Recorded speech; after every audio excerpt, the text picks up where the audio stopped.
కర్ణుడు మహాభారత ఇతిహాసములో ఒక వీరుడు. దూర్వాస మహర్షి కుంతీభోజుని కుమార్తె అయిన కుంతికి ఇచ్చిన వరప్రభావంతో సూర్యదేవునికి ఆమెకు కలిగిన సంతానము కర్ణుడు. సూర్యుని అంశాన సహజ కవచకుండలాలతో జన్మించిన కర్ణుడు సూర్యతేజస్సుతో ప్రకాశించాడు. కర్ణుడు కుంతి గర్భాన జన్మించాడు. కుంతి కన్యగా ఉన్నప్పుడు సూర్యప్రసాదమున పుట్టిన కొడుకు. కన్యకు సంతానం తనకు చేటు తెస్తుందని కుంతి ఇతనిని ఒక పెట్టెలో పెట్టి గంగలో పడవేసి ఇంటికి వెళ్ళిపోయింది. అది సూతవంశజుడు అతిరథుడు తన భార్య రాధకు ఆ పెట్టె దొరికింది. అందులో ఉన్న బాలకుని జూచి సంతానం లేని తమకు దేవుడు ప్రసాదించిన బిడ్డగా భావించి అతన్ని పెంచసాగారు. మరియు కర్ణుని పెంపుడు తండ్రి అగు సూతుండు అస్త్రవిద్యాభ్యాసమునకై రాజకుమారులకు ఎల్ల అస్త్రవిద్య కర్పుచు ఉన్న ద్రోణాచార్యులు సకల విద్యలను నేర్పెను. కాని మంత్రసహితమైన కొన్ని దివ్యాస్త్రములను మాత్రము అతనికి ఇవ్వడానికి నిరాకరించెను. అంతట కర్ణుండు ఎట్లయినా ఆ అస్త్రాలను గ్రహింపవలెను అను తలంపున బ్రాహ్మణ వేషము వేసికొనిపోయి పరశురాముని ఆశ్రయించి ఆయన వద్ద సాంగముగా అస్త్రవిద్య అభ్యసించి ద్రోణునికి ప్రియశిష్యుడు అగు అర్జునుని ఎడల మత్సరము కలిగి ఉండెను. కనుక దుర్యోధనుడు ఈతనిని తనకు పరమాప్తునిగా చేసుకొని అంగదేశ రాజ్యాభిషిక్తునిగా చేసెను. ఈతండు బ్రాహ్మణ వేషముతో పరశురాముని యొద్ద విలువిద్య నేర్చుకొనునప్పుడు ఆయన ఈ దొంగతనమును తెలిసికొని తాను ఉపదేశించిన మహాస్త్రములు ఇతనికి ఆపత్కాలమున ఫలింపకపోవునట్లు శాపము ఇచ్చెను. ఇదిగాక కర్ణుండు విలువిద్య అభ్యసించువేళ ఒకనాడు ఒక బయల విలుసాధన చేయుచు ఉండంగా ఒక బాణము అచ్చట మేయుచున్న ఒక బ్రాహ్మణుని ఆవుపేయ మీదపడి అది చచ్చెను. దానికి ఆ బ్రాహ్మణుండు కోపించి కర్ణునికి సమరోద్రేకమున రథచక్రము పుడమిని కృంగునట్లును ఏ వీరుని మార్కొని గెలువకోరి పోరునో ఆ వీరునిచే అతడు చచ్చునట్లును శపించెను. ఈతడు మహాదాత. సూర్యప్రసాదము వలన పుట్టినప్పుడే తాను పడసి ఉండిన సహజ కవచ కుండలములను ఇంద్రుడు అర్జునుని మేలుకై బ్రాహ్మణ వేషము తాల్చి వచ్చి తన్ను యాచింపంగా అది తెలిసియు వెనుదీయక ఇచ్చివేసెను. కనుకనే అతిదానాద్దతః కర్ణః అని అంటారు. కర్ణుడు మహాభారతంలో ఉన్నతమైన స్థానముతో పాటు ఎన్నో సంక్లిష్టమైన సమస్యలు ఎదుర్కొన్న వ్యక్తిగా పేరు పొందాడు. తన ప్రభువైన దుర్యోధనుని ఆదరణతో మరణించే వరకు రుణపడి ఉండటం, అవమానాలు కూడా పొందిన వ్యక్తి కర్ణుడు అని చెప్పవచ్చును. కర్ణుడు ఎప్పుడూ సంతోషంగా దానగుణంతో ఉండేవాడు. ఎక్కడకు వెళ్ళినా తక్కువ కులంలో జన్మించినవాడు పిలిచేవారు. ఇది కర్ణుని జీవితాంతం వరకు ఈ అవమానంను ఎదుర్కొన్నాడు. శకుని సలహాలతో విభేదించబడిన కర్ణుడు దుర్యోధనుని కొరకు తన జీవితంను పణంగా పెట్టిన వ్యక్తిగా చరిత్రలో నిలిచిపోయినాడు. పాండవ కౌరవుల అస్త్రకళా ప్రదర్శనలో కర్ణుణ్ణి చూసి దుర్యోధనుడు తనకు అర్జునుణ్ణి ఎదిరించేవాడు దొరికాడని ఉబ్బిపోయాడు. రాజకుమారుడు కానివాడు ఈ రంగంలోకి రాకూడదనేసరికి అతన్ని రాజుగా చేయడానికి అప్పటికప్పుడే కర్ణుణ్ణి అంగరాజ్యాధినేతగా చేశాడు. అలా కర్ణుడు రాజు కావాలనే కోరికకు అధీనమై ఉచ్చనీచాలను చూడకుండా అధర్మం వైపు చేరిపోయాడు. తల్లే స్వయంగా నువ్వు కౌంతేయుడివే అని చెప్పినా, అంతరాత్మ అయిన శ్రీకృష్ణుడు చెప్పినా, భీష్ముడు చెప్పినా కూడా అధర్మపరుడైన దుర్యోధనుడి స్నేహాన్ని నిలబెట్టుకోవడమే సరి అయినదనుకున్నాడు కర్ణుడు. కర్ణుడు మహాశౌర్యం కలవాడే, మహాదానాలు చేసినవాడే. శౌర్యము వీరత్వము దానగుణము గొప్ప ధర్మాలే. కానీ ఒక ధర్మం మరో ధర్మంతో వ్యతిరేకించేలాగా ప్రవర్తిస్తే ముందు చెప్పుకొన్న ధర్మాలన్నీ వ్యర్థమైపోతాయి. కర్ణుడు దుర్యోధన దుశ్శాసన శకునులతో కలిసి తన ప్రతిభకు మచ్చను తెచ్చుకున్నాడు. అందుకనే అతనికి గురుశాపము బ్రాహ్మణుడి శాపము వచ్చిపడ్డాయి. కానీ తన జీవితాంతం కర్ణుడు కర్మను నమ్మాడు. తన జీవితాన్ని చాలా ధైర్యంగా ఆస్వాదించాడు. కర్మను నమ్మిన కర్ణుడు. మహాభారతంలోని పాత్రలలో కర్ణుడు ఒకరు. తన జీవితాంతం కర్ణుడు కర్మను నమ్మాడు. మహాభారతంలోని పాత్రలలో కర్ణుడు ఒకరు. తన జీవితాంతం కర్ణుడు కర్మను నమ్మాడు. తన జీవితాన్ని చాలా ధైర్యంగా ఆస్వాదించాడు. తన జీవితంలో అనేక సమస్యలు, కష్టాలు ఎదుర్కొన్నాడు. కానీ కర్ణుడు నుంచి మనం నేర్చుకోవాల్సిన విషయాలెన్నో ఉన్నాయి. ఎలాంటి కష్టాన్నైనా ఓర్పుతో ఎలా ఎదుర్కోవాలనే విషయాన్ని మహాభారతంలో కర్ణుడి ద్వారా తెలుసుకోవచ్చు. కర్ణుడి అసలు పేరు వసుషేనుడు. కుంతికి కుమారుడే అయినా ఆమె పాండురాజుకి భార్య కాకముందు ఇతను పుట్టాడు. దూర్వాసుడిచ్చిన వరాన్ని చాపల్యం కొద్దీ పరీక్షిద్దామని ఎదురుగా అవుపిస్తున్న సూర్యుణ్ణే ఆహ్వానించింది కుంతి. కొడుకు కనక కవచ కుండలాలతో వెలిగిపోతూ పుట్టినా భయం కొద్దీ అతన్ని పెట్టెలో పెట్టి నీళ్లల్లో విడిచిపెట్టింది. ఆ పెట్టె రథాల్ని నడుపుకొనే అధిరథుడికి దొరికింది. అతని భార్య రాధకు ఆ కుర్రాన్ని చూపించాడు. బంగారంతో పుట్టాడు కనుక అతనికి వసుషేనుడని పేరు పెట్టుకున్నారు. అయితే కర్ణుడు గొప్పవాళ్లకు పుట్టి కూడా సూతుడిగా పెరగడం మునపటి కర్మ ఫలితమే. వసుషేనుడు సూర్యుణ్ణి ఉపాసించే వేళ ఎవరేది అడిగినా దానం చేసేవాడు. అర్జునుడి కోసం ఇంద్రుడు వసుషేనుడి దగ్గరికి బ్రాహ్మణ వేషంలో వెళ్ళి, అతని కవచకుండలాల్ని ఇమ్మనమని అడిగాడు. వాటిని ఒలిచి ఇచ్చాడు కనుకనే అతనికి కర్ణుడు వైకర్తనుడు అనే పేర్లు వచ్చాయి. కృతి, ఛేదనే. అయితే, ఈ దానానికి బదులుగా ఒకసారికి మాత్రమే పనికివచ్చే శక్తినొకదాన్ని ప్రతిదానంగా తీసుకొన్నాడు. ప్రతిదానం తీసుకుంటే ఆ దానం ఎంతటిదైనా గొప్పతనాన్ని పోగొట్టుకుంటుంది. కర్ణుడు బ్రహ్మాస్త్రాన్ని అభ్యసించడానికి పరశురాముడి దగ్గరికి వెళ్ళాడు. బ్రహ్మాస్త్రాన్ని స్థిరంగా నిలిపి ఉంచుకోవడానికి సాధకుడు బ్రహ్మత్వాన్ని కలిగి ఉండాలి. ఇతను పరశురాముడితో బ్రాహ్మణున్నని అబద్ధం చెప్పి ఆ అస్త్రాన్ని నేర్చుకున్నాడు. ఒకరోజున గురువు శిష్యుడి తొడను తలగడగా చేసుకుని నిద్రపోయాడు. అప్పుడు ఇంద్రుడు ఒక పురుగు రూపంలో వచ్చి, అతని తొడలో కన్నం పెట్టడం మొదలుపెట్టాడు. రక్తం కారుతోంది. బాగా బాధపెడుతోంది. అయినా గురువుగారికి నిద్రాభంగం కలగకూడదని కర్ణుడు కదలకుండా బాధను భరిస్తూ కూర్చున్నాడు. ఇంతలో గురువు లేచి పరిస్థితిని చూశాడు. అతని ధైర్యాన్ని గమనించి, నిజం చెప్పు నువ్వెవడివి అనేసరికి, నేను సూతుణ్ణి అని నిజం చెప్పాడు. గురువైన నన్ను మోసం చేసి అస్త్రాన్ని పొందావు గనక, అవసరం వచ్చినప్పుడు అది నీకు గుర్తుకు రాదు. నీ మరణ సమయమప్పుడు తప్ప ఇతర సమయాల్లో అది పనిచేస్తుంది అంటూ పరశురాముడు శాపమిచ్చాడు. ఓసారి విజయుడనే బ్రాహ్మణుడి ఆశ్రమం దగ్గరిగా అస్త్రాభ్యాసం చేస్తున్నాడు కర్ణుడు. అజ్ఞానం కొద్దీ అజాగ్రత్త కొద్దీ ఆ బ్రాహ్మణుడి హోమధేనువు తాలూకు దూడను చంపాడు. అది చూసి విజయుడు, అజాగ్రత్తతో నువ్వు బాణాల్ని వేసి, నా హోమధేనువు బిడ్డన్ని చంపావు గనక, యుద్ధవేళ రథచక్రం గోతిలో కూరుకుపోయి ప్రాణాంతకమైన భయానికి గురి అవుతావు అని శపించాడు. కర్ణుడు కురుక్షేత్ర యుద్ధంలో 17వ రోజు, కర్ణుడు అర్జునుడితో జరిగిన యుద్ధములో మరణించాడు.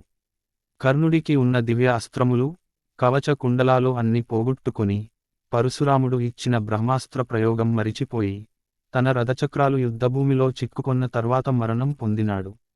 కర్ణుడు తన సొంత సోదరుడైన అర్జునుని చేతిలో మరణించాడు. కర్ణుని మరణం తరువాత, కుంతి యుద్ధభూమికి వెళ్ళింది. పాండవులు ఆ రోజు సాయంత్రం కర్ణుడితో తమకున్న సంబంధం గురించి తెలుసుకున్నారు. మరణించిన కర్ణుడి చివరి కర్మలను కూడా వారు నిర్వహించారు. మహాభారతంలో కర్ణుడి మరణం పుట్టుకతోనే సవాలు, అవమానకరమైన, అన్యాయమైన ప్రతిభావంతులైన, ధైర్యవంతుడైన కర్ణుడు తన అంతిమ ప్రత్యర్థి అయిన అర్జునితో మరణించాడు.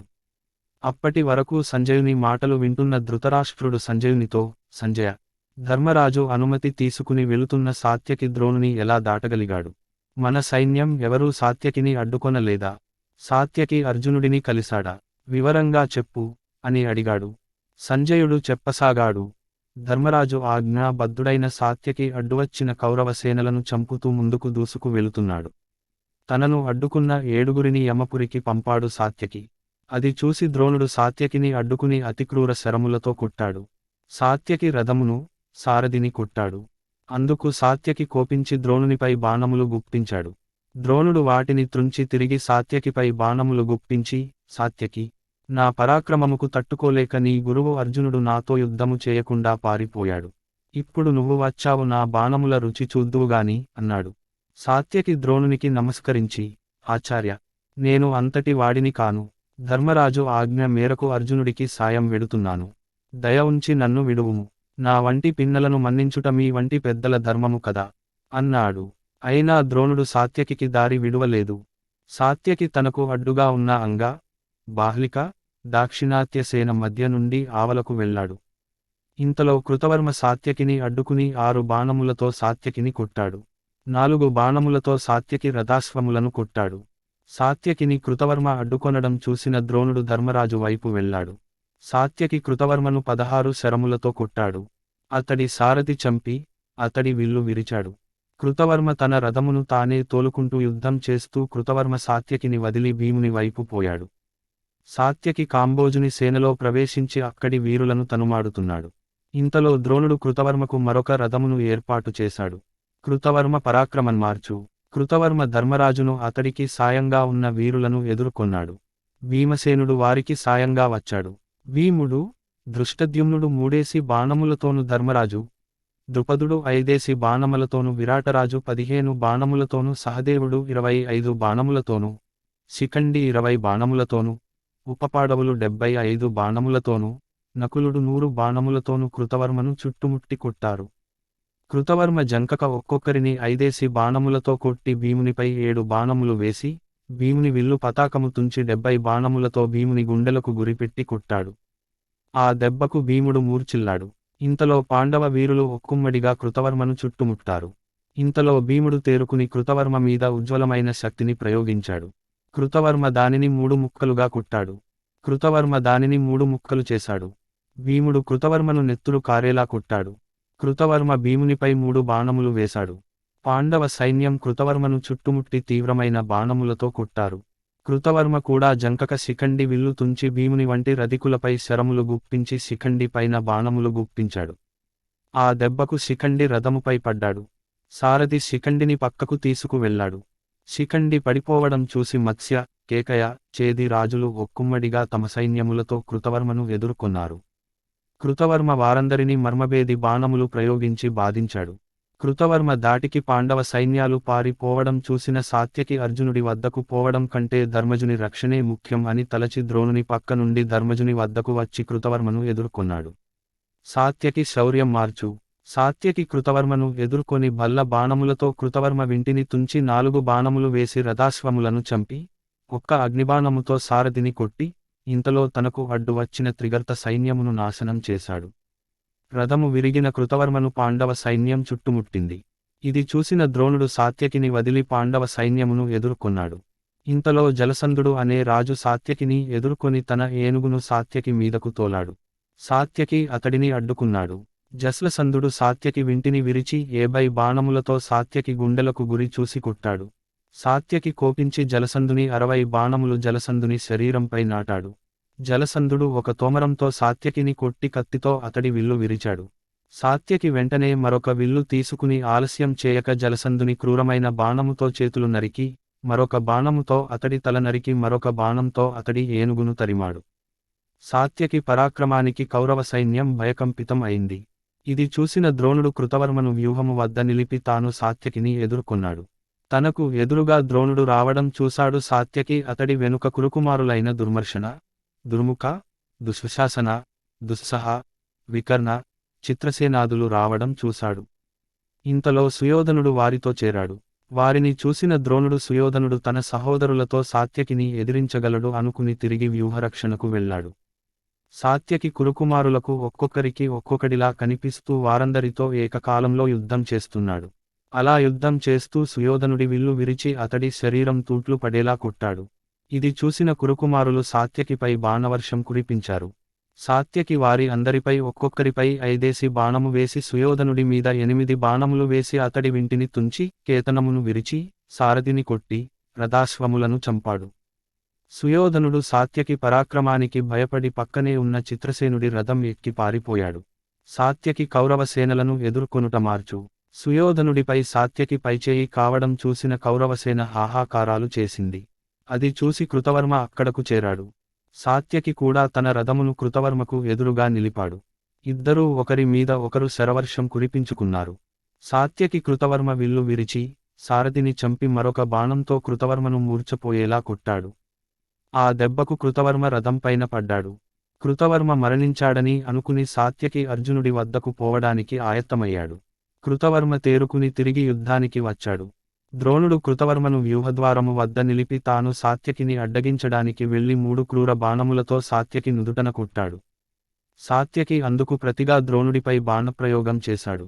ఇరువురి మధ్య పోరు ఘోరమైంది. ద్రోణుడు ప్రయోగించిన శక్తి ఆయుధం విధి వశమున సాత్యకి రథమును తాకింది. సాత్యకి ద్రోణుడి భుజం మీద బాణమును వేశాడు.